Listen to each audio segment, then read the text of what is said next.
Di bawah langit Baghdad yang berselimut cahaya ilmu, di zaman ketika pena lebih tajam dari pedang dan observatorium menjulang layaknya menara doa, lahirlah 3 saudara, anak sang bintang dan warisan dari para pemikir langit. Mereka bukan sekadar insinyur atau matematikawan. Mereka adalah penjaga api pengetahuan, peracik keajaiban dari logika dan logam, pelopor mekanika ketika dunia masih dibutakan oleh sihir. Inilah kisah tentang Banu Musa, 3 putra agung yang membangun jembatan antara dunia kuno dan masa depan. Pada masa keemasan Islam, di abad ke-9 Masehi, tepatnya di kota Baghdad yang saat itu menjadi pusat ilmu pengetahuan dunia, hidup 3 bersaudara jenius yang dikenal sebagai Banu Musa, Muhammad, Ahmad, dan Al-Hasan bin Musa bin Syakir. Mereka adalah anak dari Musa bin Syakir, seorang ahli astronomi dan matematikawan istana Khalifah Al-Ma'mun. Ayah mereka meninggal saat mereka masih kecil, namun nasib mereka berubah drastis ketika Al-Ma'mun memerintahkan agar mereka diasuh dan dididik oleh para ilmuwan besar di Bait Al-Hikmah, rumah kebijaksanaan yang menjadi cikal bakal universitas modern. Disinilah ketiganya dibentuk menjadi ilmuwan luar biasa, menyumbang karya yang relevan bahkan hingga masa kini. Guru utama mereka adalah Yuhanna bin Masawai dan kemudian Hunain bin Ishaq, 2 ilmuwan besar yang terlibat dalam proyek besar penerjemahan karya-karya ilmiah Yunani ke dalam bahasa Arab. Selain itu, mereka juga berinteraksi dengan Al-Khwarizmi, Bapak Al-Jabar, yang sangat memengaruhi pandangan matematis mereka.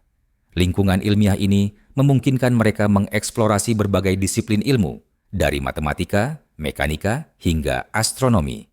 Banu Musa tak hanya meneruskan ilmu Yunani kuno, tapi juga memperkaya dan memperluasnya, menulis karya-karya orisinal yang melampaui zamannya.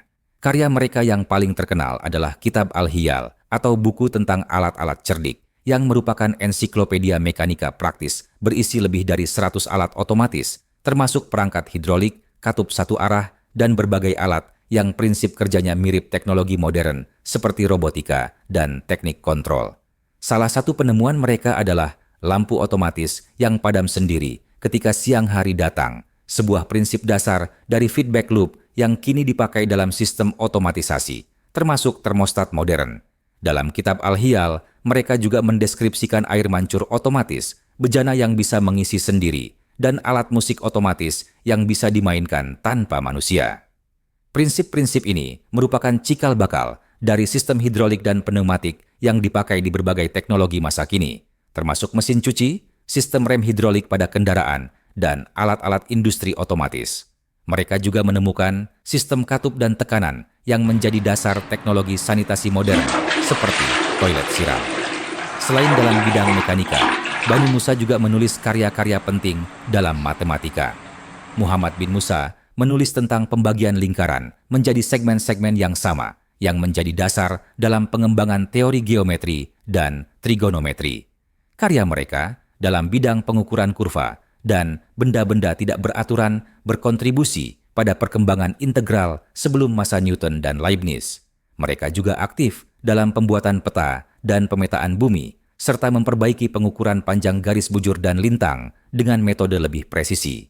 Dalam bidang astronomi, Banu Musa memperbarui tabel astronomi Ptolemeus dan menentang beberapa kesalahan dalam teori geosentrisnya. Mereka melakukan pengamatan bintang secara langsung dan menciptakan alat-alat astronomi untuk mengukur pergerakan planet dan bintang.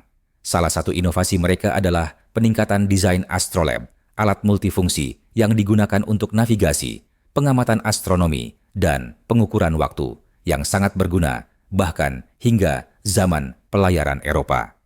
Yang tak kalah penting, Banu Musa bersaudara juga memberikan kontribusi terhadap sistem perpipaan dan irigasi kota. Mereka mengembangkan sistem katup dan aliran air yang memungkinkan kontrol distribusi air secara efisien, prinsip yang masih dipakai dalam sistem perpipaan kota modern dan irigasi pertanian. Bahkan, beberapa rancangan mereka menyerupai prinsip kerja pompa air modern yang digunakan untuk distribusi air bersih di kota-kota besar saat ini. Keistimewaan Banu Musa bukan hanya pada karya teknis mereka, tetapi juga dalam pendekatan ilmiah mereka yang eksperimental. Mereka tidak hanya mengandalkan teori, tetapi melakukan eksperimen untuk membuktikan prinsip kerja alat-alat yang mereka rancang. Dalam hal ini, mereka telah menerapkan metode ilmiah sebelum metode ini diformalkan oleh ilmuwan Eropa di abad ke-17.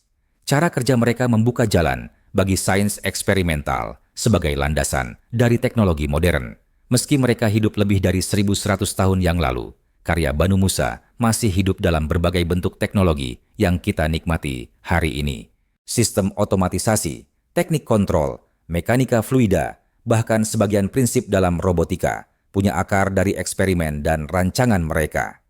Mereka membuktikan bahwa ilmu tidak mengenal batas ruang dan waktu, dan bahwa kontribusi dunia Islam terhadap ilmu pengetahuan modern sangatlah mendalam dan fundamental. Kisah Banu Musa bersaudara adalah kisah tentang bagaimana dukungan terhadap pendidikan, perpustakaan terbuka, dan kolaborasi antar budaya, Arab, Yunani, Persia, India, bisa melahirkan peradaban yang cemerlang. Mereka adalah contoh nyata bahwa sinergi antara rasa ingin tahu, eksperimen, dan dukungan institusi dapat menghasilkan warisan abadi bagi umat manusia.